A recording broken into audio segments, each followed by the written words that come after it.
Son las 9:05. Eury Cabral. Gracias al Dios Todopoderoso, Jesús, mi Señor y mi Salvador. Como siempre, inicio con la palabra de Dios. El libro de Nahum 1:7 dice: bueno es el Señor, es refugio en el día de la angustia y protector de los que en Él confían. Siempre es nuestro mejor refugio, tener a Dios en nuestros corazones. Y esto lo pongo a propósito de lo que pasó con Juan Luis Guerra ayer en Islas Canarias, en Tenerife, España. Juan Luis logró movilizar más de 400,000 personas y yo que conozco profundamente lo que es ese proceso que vivió Juan Luis de transformación, de ser el artista popular más importante de América Latina, a vivir un momento difícil en su vida personal particular, cuando prácticamente quedó ciego de un ojo y estuvo a punto de perder la vista del otro ojo, que tenía que usar pastillas para dormir, que a pesar de tener todos los logros que había alcanzado, entendía que le faltaba algo importante, y entonces encontró al Señor, encontró a Jesús, que lo transformó para bien. Mucha gente entendió que en ese momento tal vez eso lo iba a llevar a dejar la música popular, a no seguir teniendo estos éxitos, y es todo lo contrario. A partir de ahí, y cuando uno evalúa y ve la acción de Juan Luis posterior a eso, su transformación fue a final de la década de los 90, aquel famoso disco Ni es lo mismo ni es igual, que fue ese disco donde ya se empezaba a ver su transformación. Escribió el tema Testimonio, que es como él narra musicalmente lo que aconteció con su vida, que tenía que usar pastillas para dormir, que le pasaba una serie de cosas, que no encontraba nada hasta que encontró al Señor. Y de ahí en adelante el éxito ha sido extraordinario. Para ti, que es su siguiente disco, y fue el que hizo ya teniendo a Jesús como centro de su vida y que está dedicado en completo al Señor, mucha gente dijo, no, eso no va a ir para ningún lado. Ganó un premio Grammy con ese disco, lo vendió de manera extraordinaria. De ahí en adelante La llave de mi corazón, que vino posterior, A son de guerra, Colección cristiana, y todo tiene su hora. Y el que viene en mayo, porque lo acaba de anunciar, todos han seguido, y de seguro el que viene también, la ruta del éxito, de la consolidación, porque él ha sido coherente con lo que ha sido su transformación, y por eso muchos nos alegramos, que es una muestra de que cuando tú sigues al Señor, el Señor no te quita nada, todo lo contrario, te da más, si tú eres consecuente con Él. Me siento muy bien con este éxito de Juan Luis, porque es un éxito de la República Dominicana, básicamente, de nuestros ritmos, que hemos conquistado el mundo, y España es una muestra, pero también de él, que ha mantenido su humildad, su tranquilidad, su visión, y sobre todo su entrega al Señor. Nos sentimos muy bien, y nos alegramos y felicitamos a Juan Luis, a 440, y a todos los que de alguna manera han garantizado que él se mantenga en el camino del Señor, y que el Señor lo siga bendiciendo a él y a su familia. Miren, por otro lado, los Estados Unidos tienen más o menos el mismo libreto, que lo adecúan cuando tienen problemas con países en función de las realidades que vive el mundo, pero en el fondo es el mismo libreto. Cuando tienen problemas con una nación y con un presidente, empiezan, lo primero es una campaña de mentiras, siempre.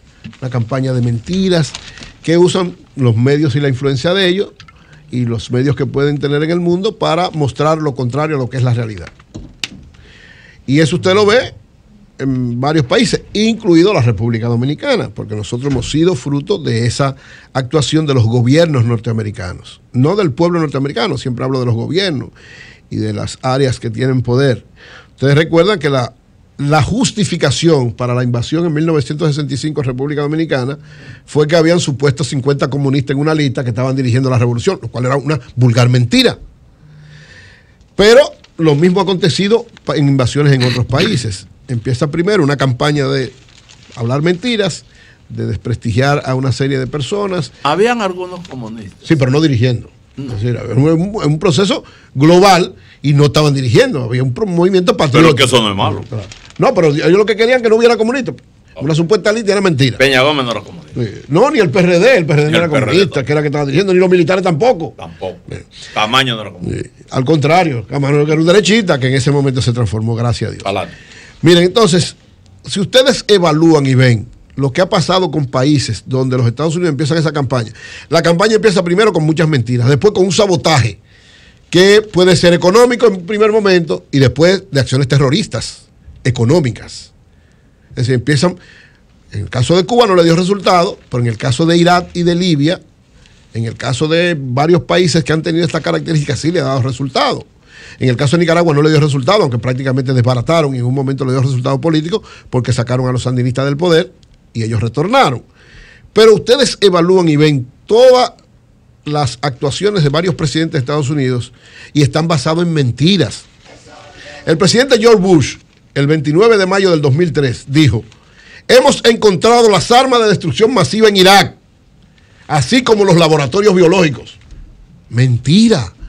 O sea, hizo una invasión y dañó un país en base a una mentira. El presidente Ronald Reagan de Estados Unidos, el 13 de noviembre de 1986, a propósito de la acusación de que él estaba financiando los contras y que había vendido armas a Irán de manera ilegal, dijo: rechazo cualquier trato con terroristas. A pesar de las historias tremendamente especulativas y falsas sobre las armas para rehenes y los presuntos pagos de rescate, repito, no traficamos con armas ni hacemos cualquier trato por rehenes y tampoco lo vamos a hacer. No es cierto que le dimos armas a los contras. Mentira. Mantuvo financiando los contras permanentemente en base a una mentira que luego él se salvó de que lo condenaran, pero a todo el que estaba con él fue condenado a varios años de cárcel. Oliver North. Sí, Oliver North y varios de los que estaban ahí. En el 4 de enero de 1971, Richard Nixon dijo lo siguiente: para nosotros es imposible intervenir en Chile. No podemos intervenir en Chile porque ha habido una elección libre y la vamos a poner al revés. Eso podría tener repercusiones para América Latina. A los 3 meses dieron un golpe de Estado en Chile y pusieron a Pinochet, que dañó a Chile. Y mataron a Allende. Lyndon Johnson, a propósito de la guerra de Vietnam en octubre de 1964, dijo: no estamos reclutando a jóvenes para ir a 10.000 kilómetros a combatir por los Estados Unidos. ¡Mentira! Ustedes saben todo lo que pasó después de eso. 5 o 10 años prácticamente Estados Unidos movilizándose en contra de la guerra de Vietnam, porque a cada rato llegaban un paquete de cadáveres de jóvenes combatiendo en Vietnam. Entonces, esa es la historia de los Estados Unidos. ¿Por qué hago todo este recuento histórico? Yo dije aquí, señores, está grabado ahí, cuando la situación entre la frontera de Venezuela y Colombia, que estaban llevando la supuesta ayuda humanitaria, que yo dije que eso no es ayuda humanitaria, que eso era una provocación política. Y yo dije, es más, yo creo que quienes quemaron los camiones fueron los mismos manifestantes, la misma gente de opositores en Venezuela. O los norteamericanos. Decía, ese es el libreto. En todos los sitios lo mismo. Siempre hacen lo mismo. Lógicamente que a veces uno no se da cuenta, tienen que esperar 20 o 30 años que desclasifiquen las verdades, pero ahora ya los teléfonos graban, ya las cosas se saben de una vez. ¿Qué hizo el New York Times? El New York Times hizo una investigación. Y en esa investigación demostró que quienes quemaron la supuesta ayuda humanitaria que iba a entrar fueron los mismos manifestantes, con una acción que usted puede decir, tal vez no fue provocada, pero fueron ellos. Y empezó el aparato de información norteamericano de una vez a decir, mírenlo ahí, ni quieren la ayuda y la queman. Lo cual es una mentira, porque ni era ayuda humanitaria, ni tampoco fue el gobierno venezolano que la quemó. Entonces, ¿qué es lo que ha pasado realmente? ¿Qué es lo que pasa? Eso lo muestra. Hay una desesperación, ¿por qué? Sencillamente por lo siguiente.